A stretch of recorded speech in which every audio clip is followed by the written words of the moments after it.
Alright, all, welcome back. Last part, I swear. I'm sorry this is taking so many parts. It's just, as you can tell, he doesn't really stop making just, what? What? I find it ironic here that it's almost every single thing in this video that he is praising Apple for doing, he has yelled at other companies for doing. It's like, this is another case of iFanboy, really. Anyways, back to the... Don't want it because there's going to be certain things that it ain't going to be able to take advantage of because some hardware and some devices are better than others, and when you do a cross-platform like that, you've got to program for the lowest common denominator, right? I mean, the Apple hardware might be capable of a lot more, but the apps compiled by Adobe's compiler might not take advantage of that more advanced hardware because it has to be cross-compiled for every platform. And not only that, but they're beholden to Apple. It may be, waiting on Adobe to update their shit. And then people want to say, well, Apple does it with iTunes and this, that, and the other. But you know what? That's Apple, and it's their game. They're the ones who make the rules. I don't know where to start with that. Can anyone tell Amy has never used a cross-compiling development suite? Like, can anyone tell that's the case here? I'm assuming that's the case because of the statement said. Eric, if you have used one, I take it back. But every cross-compiler tool I've ever used has any and all the features available for everything that it can export to. If you try and export from feature XYZ to thing JKY, and JKY doesn't support XYZ, you get a little thing that pops up that goes, blah blah does not support such and such. That's how those work.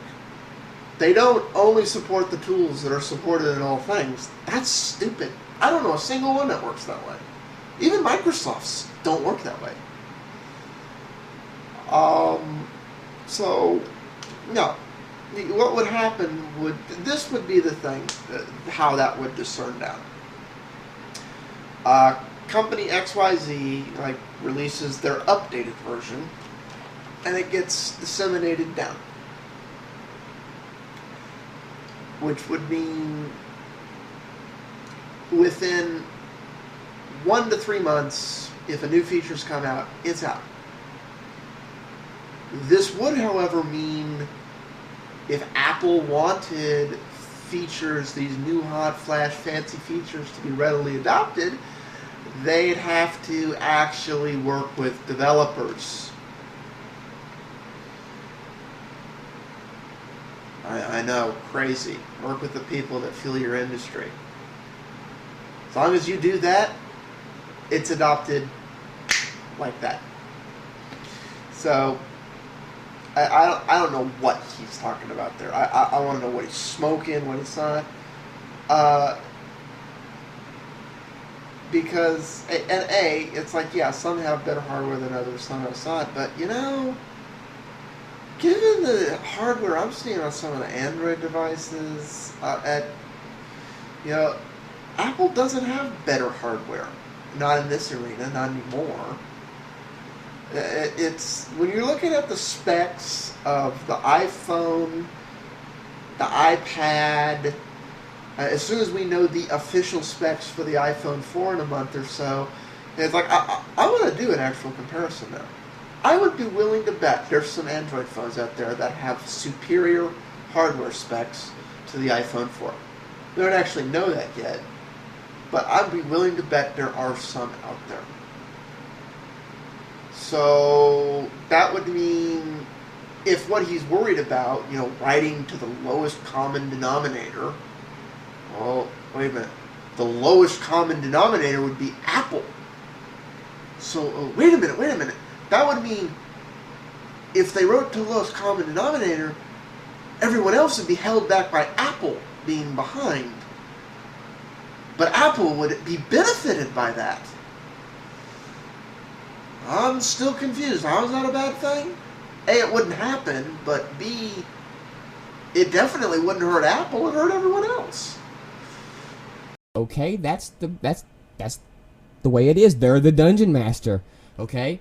And if I own a grocery store or a department store, I can go behind the counter, but nobody else fucking can. I don't care if you bring stuff into my store to sell or not. You can't come behind my counter. You know, and it's the same way.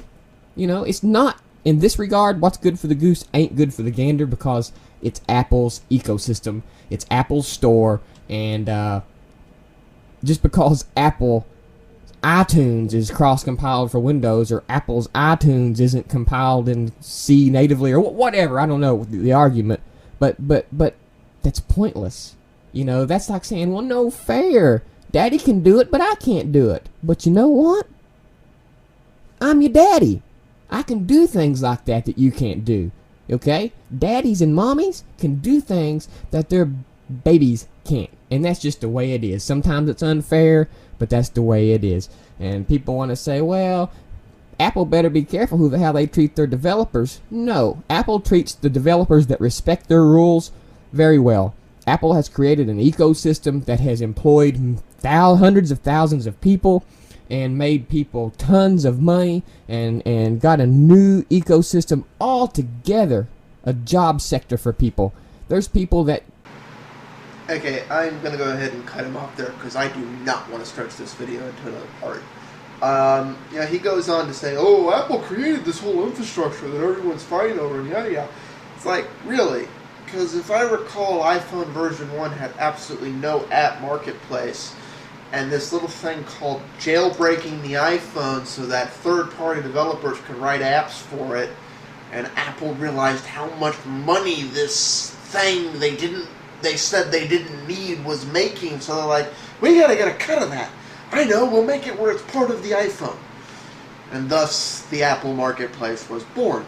So Apple didn't create that, hackers created that, and then Apple realized, oh shit, this is a lot of money, we need to be in charge of this.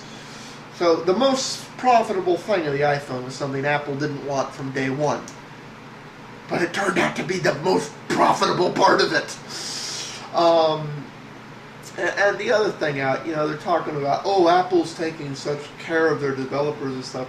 You know, honestly, if some of the things Apple's been doing lately, I honestly think Apple's in game for this whole App Store thing. And you can smell some of this in the way iPhone 4, the way they're preventing certain kinds of development and other things, and the fact that they're buying creators of apps now. Like they're buying the app and saying, we own this now. Here's what I think is going to ultimately start happening from Apple. I hope I'm wrong. I hope Apple isn't this stupid. Because that would pretty much, that'd be it.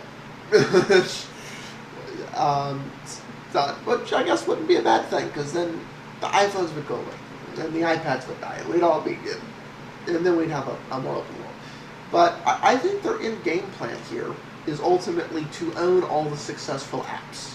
And what's going to happen here is, like, when they realize an app is the app to have, they're going to go to them and go, we'd like to buy this app, so that they can assure it's only on the iPhone.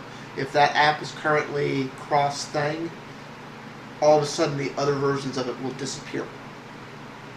And the other thing, and if you won't sell to them because you want it to stay cross-platform, well, Apple will just go create their own app, and then they'll say your app interferes with duplicating functionality in the next release of the iPhone. And the reason I say that is because Apple has patents on a travel app.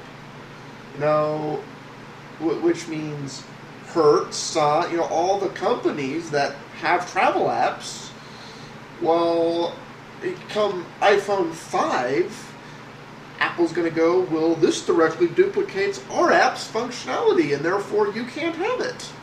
Anyways, I'm up on time. I'll peace out. But you know what? I think Apple's getting ready to turn the little dish fairy off, unless they figure out how to own it. So better time not to be an Apple developer. Peace out all.